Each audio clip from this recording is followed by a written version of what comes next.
നമസ്കാരം, മലയാളി വാർത്തയിലേക്ക് സ്വാഗതം. തദ്ദേശ തെരഞ്ഞെടുപ്പിന് പിന്നാലെ നടത്തിയ ഗൃഹസമ്പർക്ക പരിപാടി അത് എത്രത്തോളം വിജയകരമായി എന്നതിനെക്കുറിച്ചുള്ള ചർച്ചകൾ കഴിഞ്ഞ ദിവസം പാർട്ടിയിലുണ്ടായിരുന്നു. ഗൃഹസമ്പർക്ക പരിപാടി പാളി എന്നാണ് CPMന്റെ വിലയിരുത്തൽ.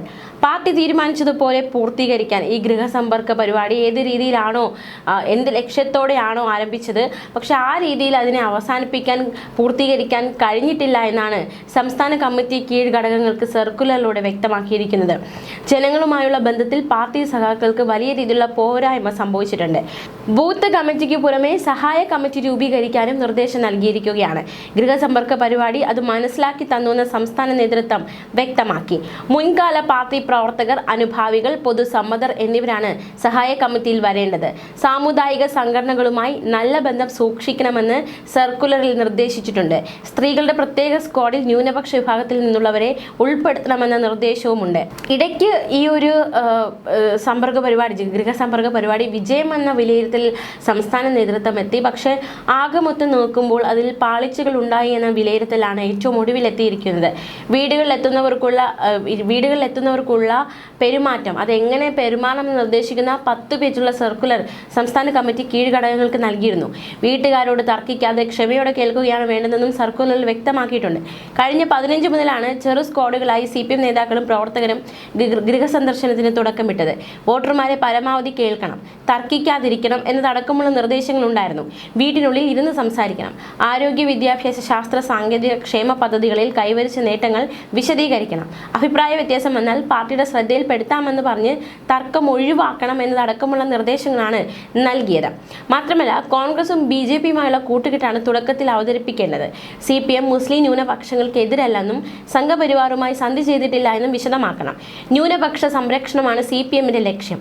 വന്യജീവി ആക്രമണം, JB കോശി കമ്മീഷൻ റിപ്പോർട്ട്, സ്വകാര്യ സ്കൂളുകളിലെ നിയമന അംഗീകാരം, നെല്ല് സംഭരണം, സർക്കാരിന്റെ കട എന്നിവ സംബന്ധിച്ച് സർക്കാർ നിലപാട് വിശദമാക്കണം എന്നതടക്കമുള്ള നിർദ്ദേശങ്ങളാണ് നൽകിയത്. മാത്രമല്ല, ശബരിമല സ്വർണ്ണക്കൊള്ളയിൽ പ്രത്യേക അന്വേഷണ സംഘത്തെ സർക്കാർ സ്വാഗതം ചെയ്തതാണ്. തെറ്റ് ചെയ്ത ഒരാളും രക്ഷപ്പെട്ടിരുന്ന നിലപാടാണ് സർക്കാർ എന്ന് പറയണം. പത്മകുമാറിനെതിരെ നടപടി എടുത്തില്ലല്ലോ എന്ന ചോദ്യം ഉയരും. ഈ പ്രശ്നം ചർച്ച ചെയ്യുമ്പോൾ പത്മകുമാറിന്റെ തെറ്റിന്റെ സ്വഭാവം വ്യക്തമായിരുന്നില്ല. കുറ്റപത്രത്തിൽ അത് വ്യക്തമാകുന്ന ഘട്ടത്തിൽ ഉചിതമായ തീരുമാനം പാർട്ടി സ്വീകരിക്കുമെന്നായിരുന്നു മറുപടി നൽകേണ്ടതെന്നതടക്കമുള്ള നിർദ്ദേശങ്ങളാണ് നൽകിയത്. ഗൃഹസന്ദർശന പരിപാടിയിൽ പ്രവർത്തകർക്ക് പെരുമാറ്റച്ചട്ടമാണ് CPM നൽകിയത്. ജനങ്ങൾക്ക് പറയാനുള്ളതെല്ലാം ക്ഷമാപൂർവ്വം കേൾക്കണം, തർക്കിക്കരുത്, ഇത്തരത്തിൽ നിർദ്ദേശമെല്ലാം നൽകി. പക്ഷേ ഗൃഹസമ്പർക്ക പരിപാടി അമ്പേ പാളിപ്പോയി എന്ന വിലയിരുത്തലിൽ ഇപ്പോൾ എത്തിയിരിക്കുകയാണ്. മാത്രമല്ല, ജനങ്ങളിൽ നിന്ന് ഉയരാനുള്ള ഏറ്റവും പ്രധാനപ്പെട്ട ചോദ്യമാണ് ശബരിമല സ്വർണ്ണക്കൊള്ളയിൽ സർക്കാരിന് പങ്കില്ലേ എന്ന ചോദ്യം.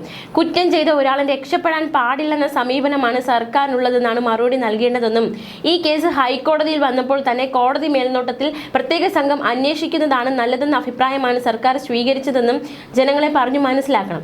ഈ ടീം അംഗങ്ങളെ തിരഞ്ഞെടുക്കുന്നത് മുതൽ അന്വേഷണ പുരോഗതി വിലയിരുത്തുന്നത് വരെ കോടതിയാണ്.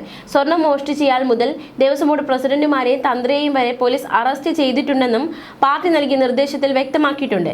എന്തുകൊണ്ട് പത്മകുമാറിനെതിരെ നടപടി എടുത്തില്ല എന്ന് ചോദിച്ചാൽ പത്മകുമാറിനെതിരെ ഉചിതമായ സമയത്ത് നടപടി ഉണ്ടാകുമെന്ന് പറയണമെന്നും കുറിപ്പിൽ വ്യക്തമാക്കിയിട്ടുണ്ടായിരുന്നു.